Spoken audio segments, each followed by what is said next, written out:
Okay doctor గారు, అయితే మనం చాలామందిలో చూస్తూ ఉంటాము, నేను తాగితే తప్ప నాకు నిద్ర రాదు, లేకపోతే నాకు తాగితే తప్ప నాకు డైజెషన్ అవ్వదు, ఇట్లా రకరకాల ఆలోచనలతో మొత్తానికి ఆల్కహాల్కి ఎడిక్ట్ అయిపోయి ఉంటారు వీళ్ళు, బాడీని ఎడిక్ట్ చేసేసి.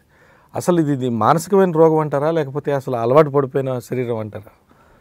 సో ఒకటి అలవాటు వల్ల ఉంటుంది, కానీ చాలామంది నాకు నిద్ర పట్టట్లేదు కాబట్టి నేను ఆల్కహాల్ తీసుకుంటున్నాను అనేది చాలా కామన్గా చెప్పే ఇది బేసిక్. కానీ ఆల్కహాల్ వల్ల ఇది కూడా స్టడీ చేశారు బేసికలీ. ఒక పేషెంట్ని స్లీప్ స్టడీ చేసి, సో ఆల్కహాల్ తీసుకుంటే అతని ప్యాటర్న్ ఎలా ఉంది, ఆల్కహాల్ తీసుకోకపోతే ప్యాటర్న్ ఎలా ఉంది అని చెప్పేసి, ఇది కూడా ఈ సంవత్సరం చేసిందే బేసికలీ, యూకేలో చేసిందే. ఆల్కహాల్ తీసుకోవటం వల్ల నిద్ర ఎర్లీగా పడుతుంది, దానిలో అనుమానం లేదు. కానీ నిద్ర డెప్త్, గాఢ నిద్ర తగ్గుతుంది. ఓకే, ఎక్కువ ఇప్పుడు ఒక మనిషి నిద్రపోతే కలలు రాని నిద్ర గాఢ నిద్ర, కలలు వచ్చే నిద్ర లైట్ స్లీప్.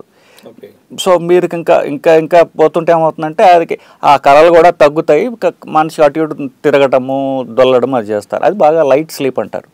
సో ఆల్కహాల్ తీసుకున్న వాళ్ళకి నిద్ర ఎర్లీగా పట్టడం నిజమే, కానీ ఆ డెప్త్ ఆఫ్ స్లీప్ తగ్గుతుంది. సో శరీరం రిలాక్స్ అవ్వడానికి ఏదైతే వీళ్ళు చేస్తున్నారో అది వాళ్ళు అనుకున్నంత రాదు బేసికలీ. సో నిద్ర కోసం మీరు ఆల్కహాల్ తాగుతుంటే మాత్రం అది మీకు అంత పని చేయదు.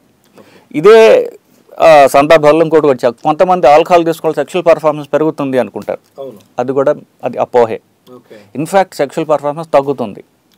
సో ఆల్కహాల్ తీసుకోవడం వల్ల మీకు వచ్చే బెనిఫిట్స్ ఏవైతే ఉంటాయి అనుకుంటున్నారో సైంటిఫిక్గా అవేమి ప్రూవ్డ్ కాదు. సో అంటే నిద్ర రావడానికి వేరే మందులు ఉంటాయి, వేరే మెథడ్స్ ఉంటాయి, సెక్షువల్ పెర్ఫార్మెన్స్ కోసం వేరే మెథడ్స్ ఉంటాయి. ఆల్కహాల్ వల్ల మాత్రం మీకు తగ్గుతుంది, మీరు వద్దు అంటలేదు, కానీ మీకు ఆ ఇంటెన్షన్ ఉంటే మీరు వేరే మెథడ్స్ ఫాలో చేయండి. ఆల్కహాల్ వల్ల మీరు హాని చేసుకుంటున్నారు, నిద్ర తగ్గుతుంది, మీకు సెక్షువల్ పెర్ఫార్మెన్స్ పెరగడం లేదు. సో అది మాత్రం అమాయకత్వం. ఇలాంటి ఇంట్రెస్టింగ్ వీడియోస్ కోసం తప్పకుండా మా ఛానల్ని సబ్స్క్రైబ్ చేయండి.